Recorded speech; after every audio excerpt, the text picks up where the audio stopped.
Sulpicius Severus was a Christian writer and native of Aquitania in modern-day France. He is known for his Chronicle of Sacred History, as well as his biography of St. Maarten of Tours. Life. Almost all that we know of Severus's life comes from a few allusions in his own writings, some passages in the letters of his friend Paulinus, Bishop of Nola, and a short biography by the historian Gennadius of Massilia. Born of noble parents in Aquitaine, Severus enjoyed excellent educational advantages. He was imbued with the culture of his time and of his country, which was then the only true home of Latin letters and learning. He studied jurisprudence and was renowned as an eloquent lawyer. His knowledge of Roman law is reflected in parts of his writings. He married the daughter of a wealthy consular family, who died young, leaving him no children. At this time Severus came under the powerful influence of St. Maarten, Bishop of Tours, by whom he was led to devote his wealth to the Christian poor, and his own powers to a life of good works and the contemplative vision of God. This choice incurred his father's displeasure, but was encouraged in his determination by his mother-in-law. To use the words of his friend Paulinus, he broke with his father, followed Christ, and set the teachings of the fisherman far above all his Italian learning.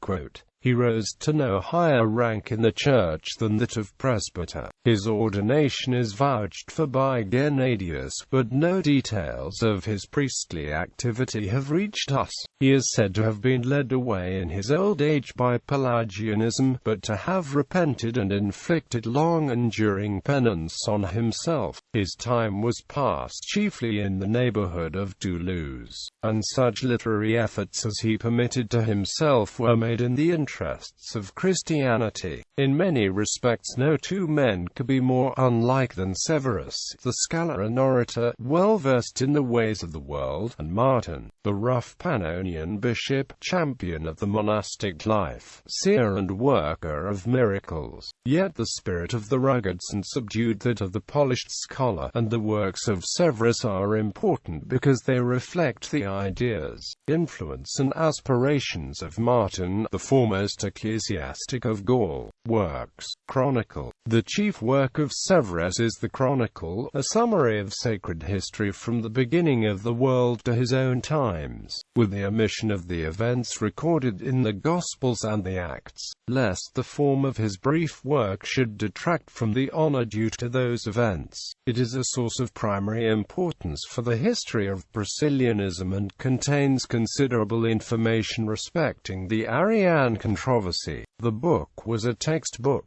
and was used as such in the schools of Europe for about a century and a half after the Editio Princeps was published by Flacius Illyricus in 1556. Severus nowhere clearly points to the class of readers for whom his book is designed. He disclaims the intention of making his work a substitute for the actual narrative contained in the Bible. Worldly historians had been used by him, he says, to make clear the dates and the connection of events and for supplementing the sacred sources, and with the intent at once to instruct the unlearned and to convince the learned. Probably the unlearned are the mass of Christians, and the learned are the cultivated Christians and pagans alike, to whom the rude language of the sacred texts, whether in Greek or Latin, would be distasteful. The literary structure of the narrative shows that Severus had in his mind principally readers on the same level of culture with himself. He was anxious to show that sacred history might be presented in a form which lovers of Sallust and Tacitus could appreciate and enjoy. The style is lucid and almost classical, though phrases and even sentences from many classical authors are inwoven here and there. The narrative flows easily, with no trace of the jolts and jerks which offend us in almost every line of an imitator of the classics like Sidonius.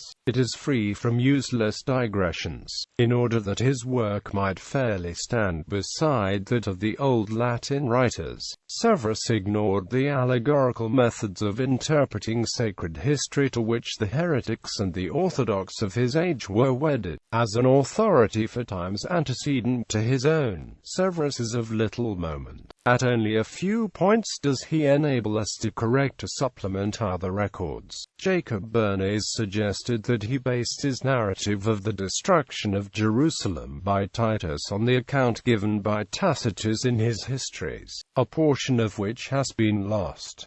We are unable thus to contrast Tacitus with Josephus, who warped his narrative to do honor to Titus, in his allusions to the Gentile rulers with whom the Jews came into contact from the time of the Maccabees onwards. Severus discloses some points which are not without importance. The real interest of his work lies, first, in the incidental glimpses it affords all through of the history of his own time, next and more particularly, in the information he has preserved concerning the struggle over the Priscillianist heresy, which disorganized and degraded the churches of Spain and Gaul, and particularly affected Aquitaine. The sympathies here portrayed by Severus are wholly those of Saint Maarten. The bishop had withstood Maximus, who ruled for some years a large part of the western portion of the empire, though he never conquered Italy. He had reproached him with attacking and overthrowing his predecessors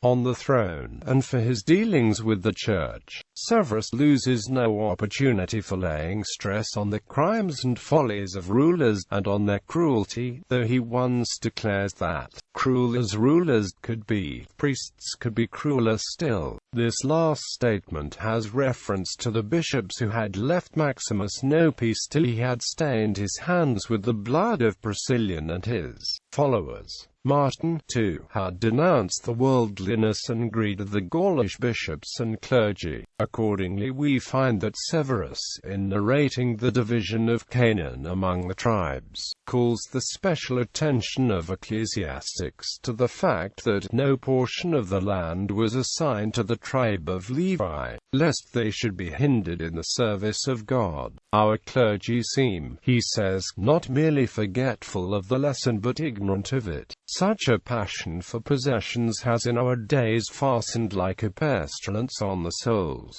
We here catch a glimpse of the circumstances which were winning over good men to monasticism in the West, though the evidence of an enthusiastic votary of the solitary life, such as Severus was, is probably not free from exaggeration. Severus also fully sympathized with the action of St. Maarten touching Priscillianism. This mysterious Western offshoot of Gnosticism, he had no single feature about it which could soften the hostility of a character such as Maarten's, but he resisted the introduction of secular punishment for evil doctrine, and withdrew from communion with those bishops in Gaul, a large majority, who invoked the aid of Maximus against their erring brethren. In this connection it is interesting to note the account given by Severus of the Council of Rimini in 359, where the question arose whether the bishops attending the assembly might lawfully receive money from the imperial treasury to recoup their traveling and other expenses. Severus evidently approves the action of the British and Gaulish bishops, who deemed it unbecoming that they should lie under pecuniary obligation to the emperor. His ideal of the Church required that it should stand clear and above the state.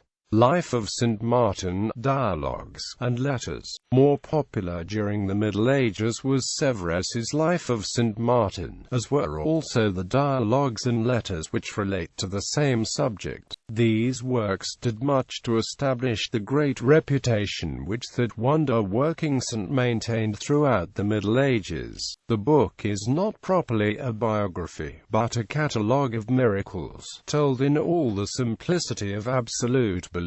The power to work miraculous signs is assumed to be in direct proportion to holiness, and is by Severus valued merely as an evidence of holiness, which he is persuaded can only be attained through a life of isolation from the world. In the first of his dialogues, Severus puts into the mouth of an interlocutor a pleasing description of the life of Coenobites and solitaries in the deserts bordering on Egypt. The main evidence of the virtue attained by them lies in the voluntary subjection to them of the savage beasts among which they live. But Severus was no indiscriminating adherent of monasticism.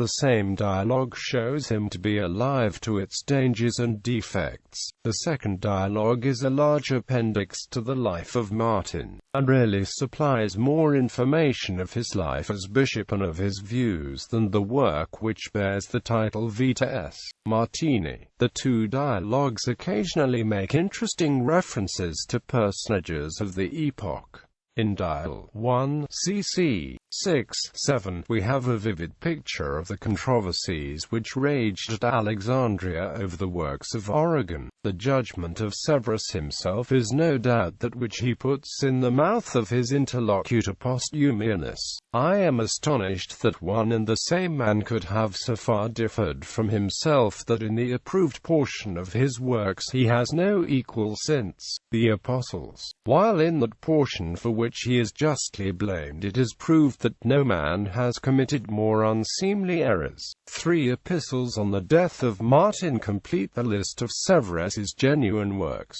Other letters, on the love of God and the renunciation of the world, have not survived. Spurious Attributions. Beside the above-mentioned 3 letters, 7 others have been attributed to Severus.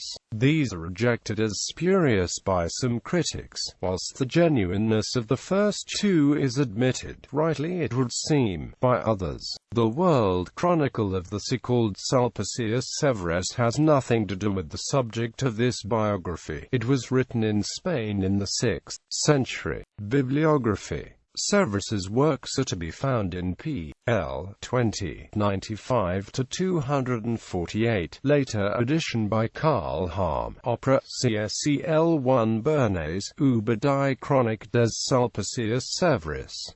Baden-Heuer, T.R. Shahan, Patrology, 451-53. Benedict, Christ, Biog. S.V. Severus. C. Stancliffe St. Maarten and his hagiographer. History and Miracle in Sulpicius Severus. G. K. Van Andel. The Christian Concept of History in the Chronicle of Sulpicius Severus.